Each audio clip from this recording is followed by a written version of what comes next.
Hello everyone, இது உங்களோட மக்கு குக்கு. இன்றைக்கி நம்ம சேனலில் ஒரு ஈஸியான சிம்பிளான ரெசிபி தான் பார்க்க போகிறோம். சிக்கன் வச்சு ப்ரெட்டில் ஸ்டஃப் பண்ணுற மாதிரி ஒரு பிரெட் ஸ்ப்ரெட் ரெசிபி. அதுக்கு முன்னாடி நம்ம சேனலுக்கு நீங்கள் இன்னும் சப்ஸ்கிரைப் பண்ணலைன்னா டக்குன்னு சப்ஸ்கிரைப் பண்ணிவிட்டு டிங்குன்னு அந்த பெல் ஐக்கனை கிளிக் பண்ணிக்கோங்க. இது வரைக்கும் சப்ஸ்கிரைப் பண்ணவங்க எல்லாத்துக்கும் ஒரு பெரிய தேங்க்ஸ். வாங்க வீடியோக்குள்ளே போகலாம். முதல்ல நான் இன்றைக்கி ஒரு 1/2 kg போல் போன்லெஸ் சிக்கன் எடுத்து வச்சுருக்கேன். இந்த போன்லெஸ் சிக்கனை சின்ன சின்ன சங்க்ஸாக இந்த மாதிரி கட் பண்ணி வச்சுக்கோங்க. அப்போ தான் ஸ்ப்ரெட்டில் யூஸ் பண்ணுறதுக்கு வசதியாக இருக்கும். இப்போது ஒரு கடாய் வச்சு சூடு பண்ணிக்கோங்க. அந்த கடாயில் 2 டீஸ்பூன் போல் எண்ணெய் சேர்த்துக்கோங்க. எண்ணெய் லேசாக சூடாகட்டும். எண்ணெய் சூடானதும் இதில் கொஞ்சம் வாசனை பொருட்கள் மசாலாக்கள் சேர்க்கலாம். ஒரு பிரியாணி இலை, அதாவது பிரிஞ்சி இலை, ஒரு துண்டு பட்டை, அப்புறம் 2 போல் கிராம்பு. இதெல்லாம் ஒரு சின்ன ஃப்ளேவர் கொடுக்குறதுக்கு தான் இந்த சிக்கனுக்கு.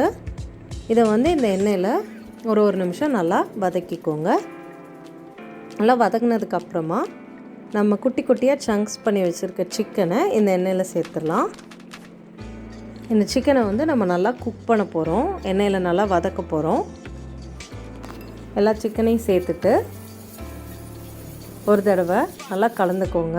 நல்லா ஹை ஃப்ளேம்லேயே வச்சுட்டு ஒரு நிமிஷம் போல் நல்லா வதக்கிக்கோங்க. இப்போ லைட்டாக வெள்ளையாக மாற ஆரம்பிக்கும். பார்த்திங்கன்னா நல்லா ஒயிட்டாக மாற ஆரம்பிச்சிருக்கு. இந்த ஸ்டேஜில் 1 டேபிள் ஸ்பூன் போல் உப்பு, இல்லை உங்களுக்கு தேவையான அளவு சேர்த்துக்கோங்க. இது கூட கொஞ்சமாக காரத்துக்கு 2 டீஸ்பூன் மிளகாத்தூள் சேர்த்துக்கோங்க.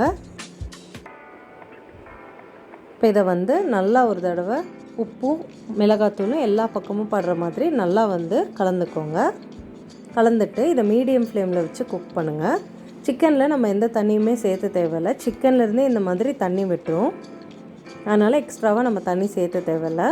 எல்லாம் மீடியம் ஃப்ளேமில் வச்சு வதக்கி குக் பண்ணிங்கனாலே நல்லா குக்காகி வந்துடும். இந்த தண்ணியெல்லாம் வற்றி நல்லா குக்காகி வரணும். இப்போ பார்த்திங்கன்னா தண்ணி எதுவும் இல்லாமல் நல்லா வற்றிருச்சு. இந்த அளவுக்கு சிக்கன் நல்லா வெந்து வரணும். ஆல்மோஸ்ட் ரெடி ஆகிடுச்சு. இப்போ நம்ம அடுப்பை ஆஃப் பண்ணிக்கலாம். ஆஃப் பண்ணிவிட்டு நம்ம போட்டிருக்கோம் இல்லையா ஸ்பைசஸ், இந்த பிரியாணி இலை, பட்டை, கிராம்பு, இது எல்லாத்தையும் நம்ம உள்ளேருந்து எடுத்துடலாம். ஏன்னா நமக்கு இதோட வாசனை எல்லாம் சிக்கனில் சேர்ந்துருக்கும். நமக்கு இதை சங்க்ஸுக்குள்ளே வந்தால் நல்லா இருக்காது. ஒரு மிக்சிங் பவுல் எடுத்துக்கோங்க. அதில் 1/2 கப் போல் மயோனைஸ் சேர்த்துக்கோங்க. மயோனைஸ் ஈஸியாக வீட்டிலே பண்ணலாம். அந்த வீடியோக்கான லிங்க்கும் நான் மேலே ஐயில் கொடுக்குறேன், கீழே டிஸ்கிரிப்ஷன்லேயும் கொடுக்குறேன். பார்த்து நீங்கள் வீட்டிலே கூட ட்ரை பண்ணலாம். மேயோ சேர்த்துக்கோங்க. சேர்த்ததுக்கப்புறமா லைட்டாக புளிப்புக்காக 2 டேபிள் ஸ்பூன் போல் தக்காளி சாஸ் சேர்த்துக்கோங்க.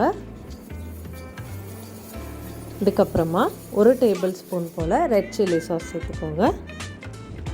நீங்கள் க்ரீன் சில்லி சாஸ் கூட சேர்த்துலாம், தப்பில்லை. இப்போ இதில் ப்ரிசர்வேட்டிவ்ஸ் நம்ம எதுவும் ஆட் பண்ணல, அதனால் நான் 1 டேபிள் ஸ்பூன் வினிகர் மட்டும் சேர்த்துக்கிறேன்.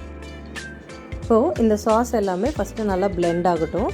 நல்லா எல்லாம் ஒன்று சேர்ந்து வர வரைக்கும் நல்லா ஒரு விஸ்க் ஆர் ஃபோர்க் வச்சு நல்லா கலந்துக்கோங்க. இப்போ இதில் மசாலா சேர்க்கலாம். முதல்ல நான் 1 டீஸ்பூன் மிக்ஸ்ட் ஹர்ப்ஸ் சேர்த்துறேன். உங்களுக்கு மிக்ஸ்ட் ஹர்ப்ஸ் இல்லைனாலும் அதை ஸ்கிப் பண்ணிக்கலாம். அடுத்ததாக 2 டீஸ்பூன் போல் ரெட் சில்லி ஃப்ளேக்ஸ் சேர்த்துக்கிறேன். இது நல்லா காரத்துக்காக. இப்போ இதில் 2 டீஸ்பூன் போல் உப்பு சேர்த்துக்கோங்க. அப்புறமா 1 டீஸ்பூன் போல் சாட் மசாலா. உங்களுக்கு வேறு ஏதாவது ஸ்பைசஸ் பிடிக்கும், ஜிஞ்சர் பவுடர், கார்லிக் பவுடர், அந்த மாதிரி ஃப்ளேவர்ஸ் பிடிக்குன்னா கூட நீங்கள் சேர்த்துக்கலாம். மிக்ஸ்ட் ஹர்ப்ஸ்க்கு பதிலாக நீங்கள் புதினாவையும் கொத்தமல்லியும் நல்லா பொடியாக நறுக்கி கூட சேர்க்கலாம். சேர்த்துட்டு நல்லா கலந்துருங்க. பார்த்திங்கன்னா எல்லாம் ஒன்று சேர்ந்தாச்சு. இப்போ இதில் கடைசியாக நம்ம வேக வச்சு எடுத்துருக்கோம் இல்லையா சிக்கன், அது இதுக்குள்ளே சேர்த்துருங்க. சேர்த்துட்டு இந்த சாஸோட நல்லா அந்த சிக்கனை மிக்ஸ் பண்ணுங்கள். அவ்வளோதான், நம்ம ஆல்மோஸ்ட் டன் வித் ரெசிபி. இது நல்லா கலந்துட்டோன்னா நம்மளோட சங்கி சிக்கன் ஸ்ப்ரெட் ஈஸியாக ரெடி ஆகிடும். இந்த அளவுக்கு கலந்துட்டா கரெக்டாக இருக்கும். ரெடி ஆகிடுச்சு. இதை வந்து நீங்கள் ப்ரெட் கூட சாண்ட்விச் மாதிரி சாப்பிட்லாம். எனக்கோட ஃபேவரட் வந்து பட்டரில் வந்து ப்ரெட்டை டோஸ்ட் பண்ணிவிட்டு அதுக்கு நடுவில் இதை வச்சு சாப்பிட்டா ரொம்ப யம்மியாக இருக்கும்.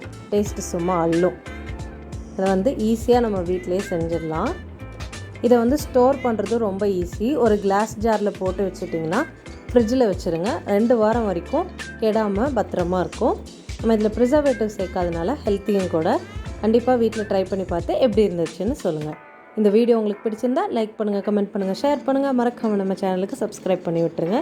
தேங்க்ஸ் ஃபார் வாட்சிங். நான் every week Sunday and Wednesday புது வீடியோஸ் அப்லோட் பண்ணிகிட்டே இருப்பேன். அதை எல்லாத்தையும் பார்த்து சப்போர்ட் பண்ணுங்கள். என்னோடய மித்த வீடியோஸ் பார்க்குறதுக்கான லிங்க்ஸ் வந்து சைடில் கொடுத்துருக்கேன். அதை எல்லாத்தையும் பார்த்து என்ஜாய் பண்ணுங்கள்.